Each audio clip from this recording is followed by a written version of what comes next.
इसका खड़को చేసుకెళ్ళి खड़को చేసి नहीं बा उनतीस ना परवाजी ಬೆಂಗಳೂರು ಬನ್ನೇರುಘಟ್ಟ ರಸ್ತೆಯ ಖಾಸಗಿ ಶಾಲೆಯೊಂದರಲ್ಲಿ 5ನೇ ತರಗತಿ ವಿದ್ಯಾರ್ಥಿಯೊಬ್ಬ ಮೃತಪಟ್ಟಿರುವುದು ಘಟನೆ ತಡವಾಗಿ ಬೆಳಕಿಗೆ ಬಂದಿದೆ. ಶಾಲಾ ಸಿಬ್ಬಂದಿಯ ನಿರ್ಲಕ್ಷ್ಯವೇ ಮಗುವಿನ ಸಾವಿಗೆ ಕಾರಣ ಅಂತ ಕುಟುಂಬಸ್ಥರು ಗಂಭೀರ ಆರೋಪ ಮಾಡಿದ್ದಾರೆ. ಮೃತ ವಿದ್ಯಾರ್ಥಿಯನ್ನು 12 ವರ್ಷದ ಅರ್ಹಾನ್ ಪಾಷಾ ಅಂತ ಗುರುತಿಸಲಾಗಿದೆ.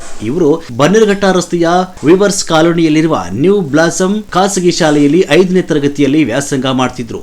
ಕುಟುಂಬದವರ ಆರೋಪದ ಪ್ರಕಾರ ಜೂನ್ 10ರಂದು ಮಧ್ಯಾಹ್ನ ವಿದ್ಯಾರ್ಥಿ ಸುಸ್ತಾಗಿರುವುದು ಶಿಕ್ಷಕರಿಗೆ ತಿಳಿಸಿದ ಬಳಿಕ ತರಗತಿ ಕೊಠಡಿಯಲ್ಲಿ ಬೆಂಚ್ ಮೇಲೆಯೇ ಕುಸಿದು ಬಿದ್ದಿದ್ದಾನೆ. ತಕ್ಷಣ ಆಸ್ಪತ್ರೆಗೆ ಕರೆದೊಯ್ಯದೆ ಸುಮಾರು 45 ನಿಮಿಷಗಳ ಕಾಲ ಶಾಲೆಯಲ್ಲೇ ಇರಿಸಲಾಗಿತ್ತು ಅಂತ ಆರೋಪಿಸಲಾಗಿದೆ. ನಂತರ ಕುಟುಂಬಕ್ಕೆ ಮಾಹಿತಿ ನೀಡಲಾಗಿದ್ದು ಪೋಷಕರು ಸ್ಥಳಕ್ಕೆ ಧಾವಿಸಿ ಮಗುವನ್ನು ಬೈಕ್ನಲ್ಲಿ ಆಸ್ಪತ್ರೆಗೆ ಕರೆದೊಯ್ದಿದ್ದಾರೆ.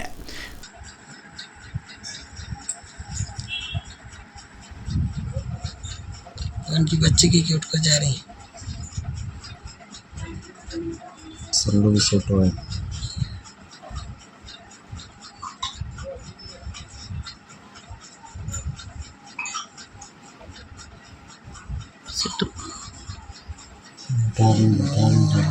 చాలా కార్ ఇన్స్పైర్ है చాలా सब